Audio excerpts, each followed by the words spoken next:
Hello, hello, sun worshippers and balloon animals, and welcome back to the third episode of the Auratory podcast. My name is Will, and thank you all very much for joining us for today's episode. It's going to be a little bit different from the usual, however. One of my generally unspoken rules about this podcast is that whenever I'm discussing a topic, I like it to be motivated by my argument first and personal feelings second.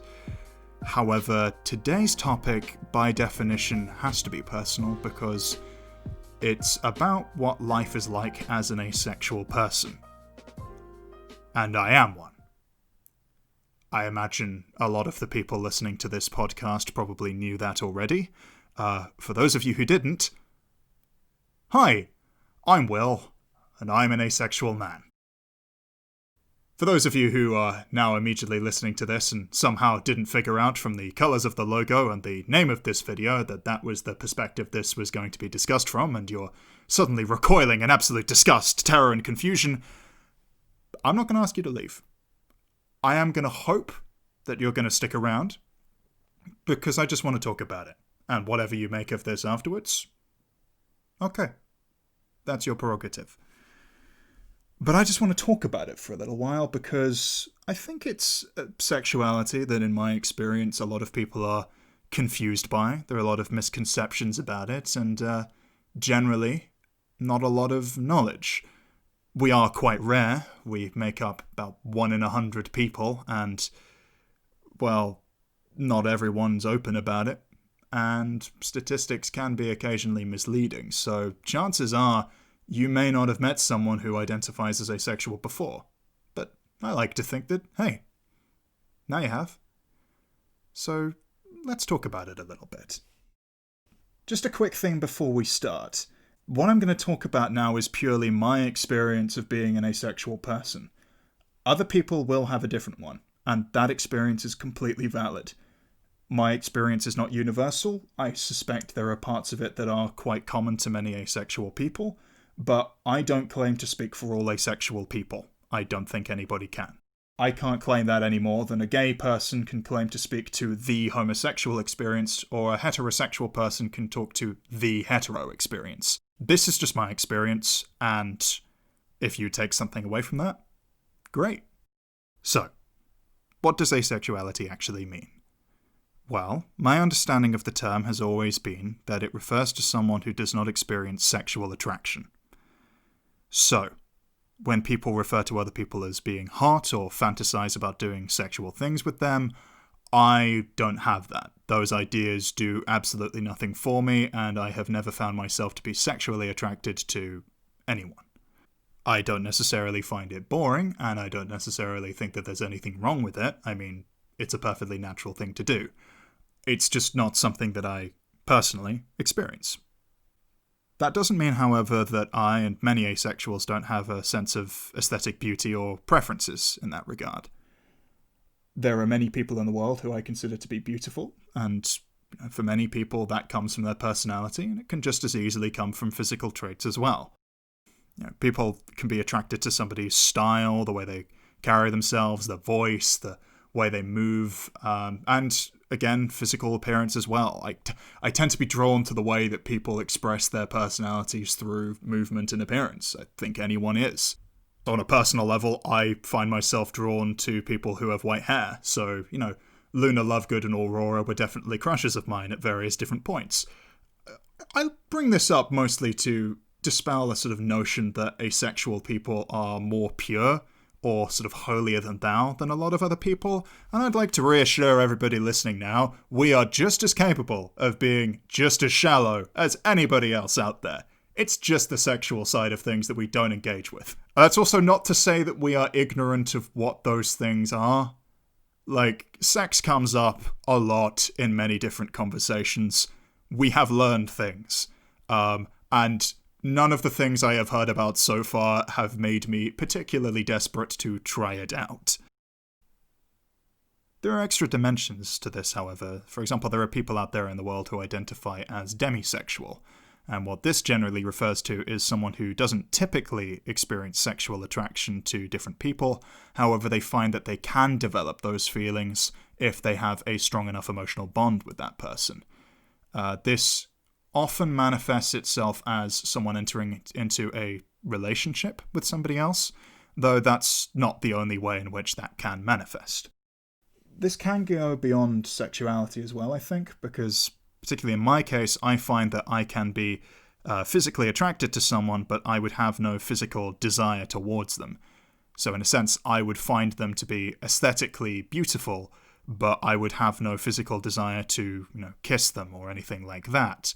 However, that desire, in my case, tends to develop if I have developed a strong emotional connection to that person. That doesn't apply to everyone, and it's not always particularly strong, but it's a required part of the process of me having a physical desire to be with someone, mostly because, in my case, I look at the physical act of basically anything to be an expression of feeling, and if I don't have feelings there, then I don't get anything from it. Just the way I'm wired, really. Regardless of how strong that emotional bond has been, however, and it has been incredibly strong with many different people, I have never experienced the desire to engage in sexual activity with them. So I can't speak to the demisexual experience. I am not a demisexual person, and I am confident in saying that I probably won't be, but as always with these things, that can change. Sexuality is fluid, and we will see what happens in several years' time. I have a suspicion that nothing will, and I'm perfectly happy being the way I am right now, but it's a possibility, not one that I'm ruling out. If all of this is incredibly confusing for anybody listening, I have a really stupid analogy that I hope will help things clear up. Think of sexual attraction and physical attraction like two doors that are firmly locked. I know what's on the other side of the sexual attraction door, and I know many others who have been through it and talked about what they found there. But I'm not interested in it. I know it's there, and occasionally I might be a little bit curious about what happens behind there, but I have no desire really to go through it, no active interest in it. And besides, there are so many other doors in this hotel that I actually have keys to. And some of those doors have dragons behind them, and dice, and magic. And I like to say this now, subjectively speaking, I find dragons to be much more interesting than sex. However, with some people, if I happen to be having a good time with them at the hotel, I will occasionally have a key in my hand for the physical attraction door. And we have been through it. And I've enjoyed my time in there. But for me, the physical attraction door leads to a very different place to the sexual attraction door. You do different things behind it, and it takes place on a different emotional level. That isn't true for everyone, but it is for me. And for me, that room does more than enough. And if you are curious about what happens behind that door, that's between me and the people who choose to go through it with me. And that's true for any asexual. Their comfort about talking about what they do is up to them. Romantic attraction is also a complicated subject. I know a lot of asexual people still find themselves wanting to be in a romantic relationship. I am one of those people.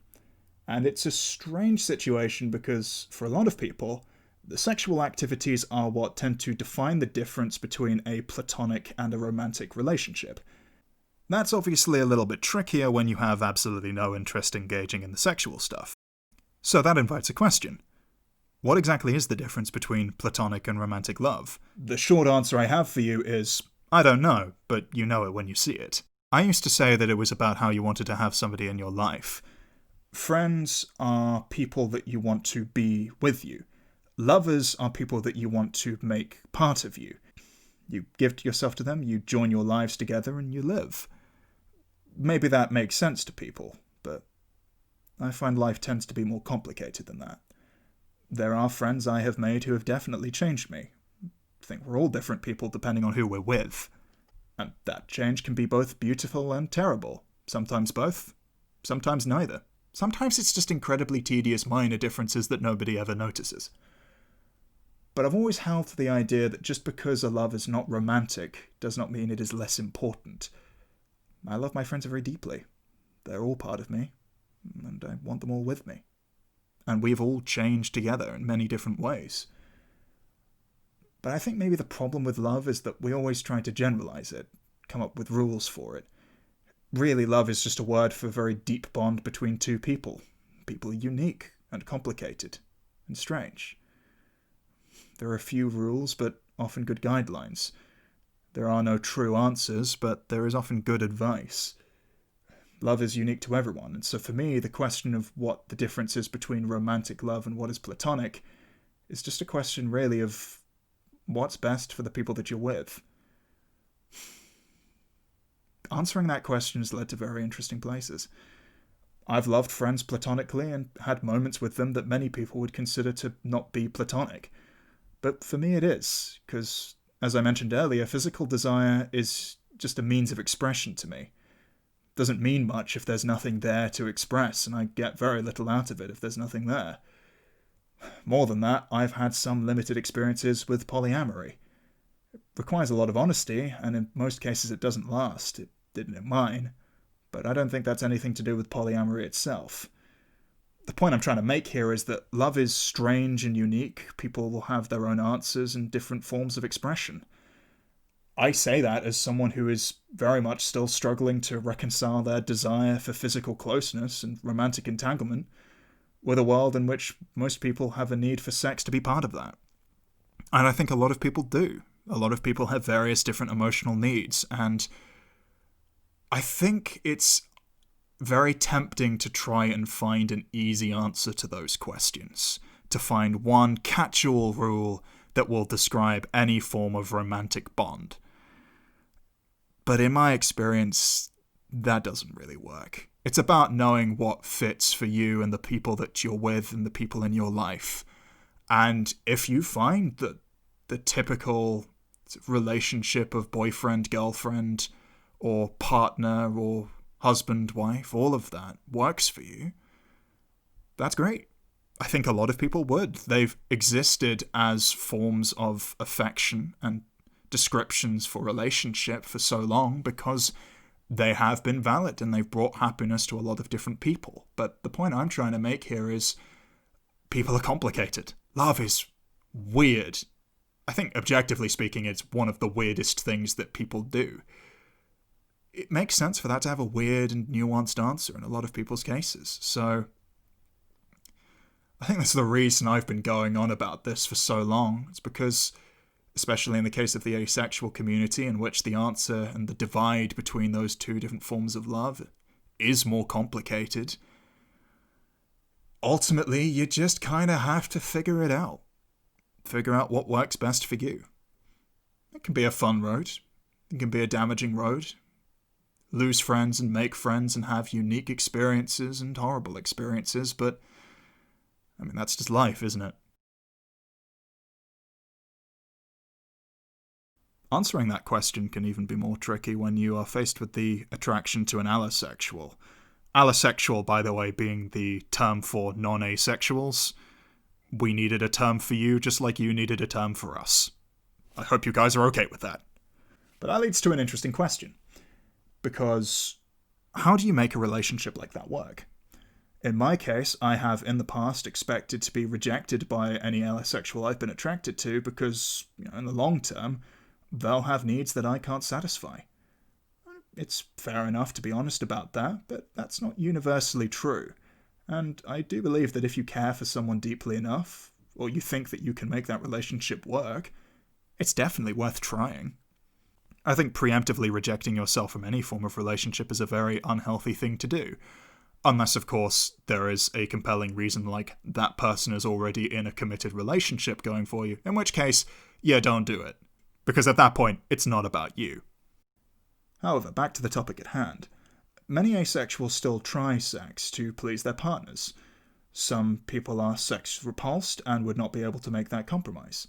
Some engage in sex happily and enjoy the act of it. That last one may sound like a contradiction, but you have to keep in mind that all asexuality actually refers to is that someone does not experience sexual attraction. Sexual pleasure is something entirely different. There's an entire spectrum of preferences within the sexuality of asexual, just as there are many different preferences among allosexuals. For me, I tend to lean more towards the sex repulse side of the spectrum. I'm not, disgusted by the act or anything, but I never really feel any desire to do it, and the idea of me doing it makes me kind of uncomfortable. I will happily admit on this podcast right here, right now, that I am a virgin at 22. I have been in a position, more than once, where I have had someone very close to me tell me that they would consent to having sex. I have never taken them up on that offer, and I have never taken up the offer of any sexual act, even remotely like it, because, well, I don't want to, and I would feel actively uncomfortable doing it. In those cases, we find a compromise or we do something else. Again, between me and the people I'm doing it with. I'll admit that debate over compromise is a complicated one for me. I do sometimes feel a little bit guilty for not being able to satisfy partners that I'm with. I think a lot of asexuals feel that way. Most relationships I have entered into, I have been willing to allow them to look for that kind of satisfaction outside of the relationship. I'll be honest, no one I've ever been with has ever asked if they can do that, but the option's always been there, and there is a certain expectation that when it comes to a relationship, the day will come where an asexual person will have to make a compromise. Either perform an act that they are not comfortable with, or allow someone to look for that kind of satisfaction outside of the relationship. Honestly, though, that's fine. Relationships are built on compromise. And it is no more reasonable to ask the allossexual to compromise by denying their own needs.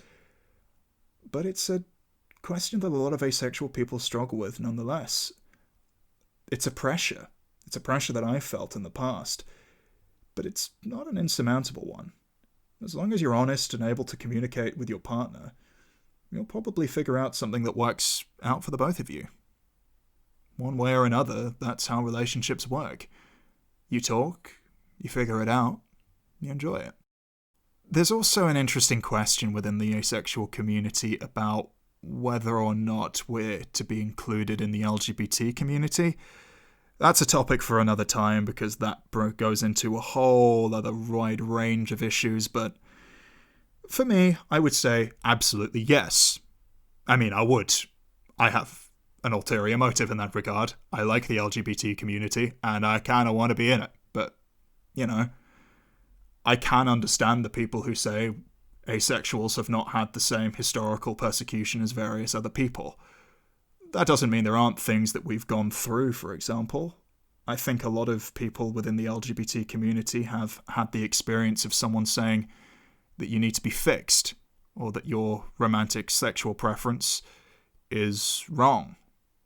I've certainly had that. I've told people that I'm not sexually attracted to people, and they've said that's medically unhealthy. Some have even said that that's impossible, which is always a fun answer for me to receive, because I like to imagine that my mere existence has baffled and confused them for the rest of their lives. I like to imagine those people waking up in the middle of the night sweating, going, but it's just not possible, how can they not have sex? It's unheard of! Whereas I think most people have gone through a large portion of their lives not having sex. That's just a perfectly normal thing to do, as is to find something boring. I imagine that if you're heterosexual and you're imagining lying with someone of the same gender as you, you're probably not gonna be into that. And it's kind of the same with us. But there is that underlying thing of maybe it's not healthy, or you should really be with someone, or you just need to be fixed, or all of that stuff. And I just want to say right now, all of that is nonsense. We all pick the ways in life in which we feel the most comfortable. We all decide to live our lives the way that we like to live them. And if you don't want to have sex, you are under no obligation to have it. And anyone who's telling you that you are under obligation to have it is projecting their values onto you. If you feel that you are not experiencing those feelings and you want to be having those feelings, there are medical professionals who can help with that. That may be down to hormonal imbalance or various different things. Asexuality is a perfectly valid thing to feel and to be. But if you feel that it's artificial, or it's not who you are, or there's some kind of pressure that's making you that way, and this is the real crucial part of it, you don't want to be, you don't have to be. No one is going to make you. No one should make you. Just as no one should force you to be straight. No one should force you to be gay. No one should force you to be anything that you're not. I mentioned earlier that asexuality is a spectrum, and I think that's really what I wanted to get across with this podcast. It's weird, it's strange, it's unique, but it's not impossible to understand. Like with all spectrums, it can go various different ways. Another part of the asexual spectrum is the aromantic spectrum. Someone who feels sexual attraction but no romantic connection. I can't speak as one of them, but most of those people are just kind, honest people trying to find emotional satisfaction in a world that isn't really built for them. There are asexuals out there who have an active libido or desire to engage in sex despite the lack of attraction they feel. Some of them feel the need to masturbate and some don't. And, once again, their preference in that regard is up to their levels of comfort to share.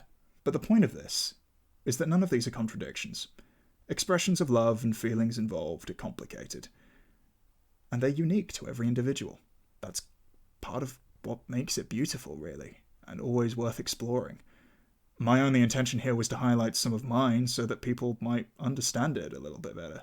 And honestly, I will feel blessed beyond belief if anyone has come out of this video finding any sort of clarity of their own about who they are. But if you take nothing else away from this podcast, just remember, we're all trying to explore these feelings. And what sounds strange or contradictory is probably just a sign that we should look a little deeper. The world is more interesting when people feel vastly different things. And I'm at a point now where I can honestly say I have no shame for being the way that I am. Whether it's by choice or by birth, it doesn't really matter. It's who we are and it's how we feel. And there has never been, and never will be, any shame in that whatsoever.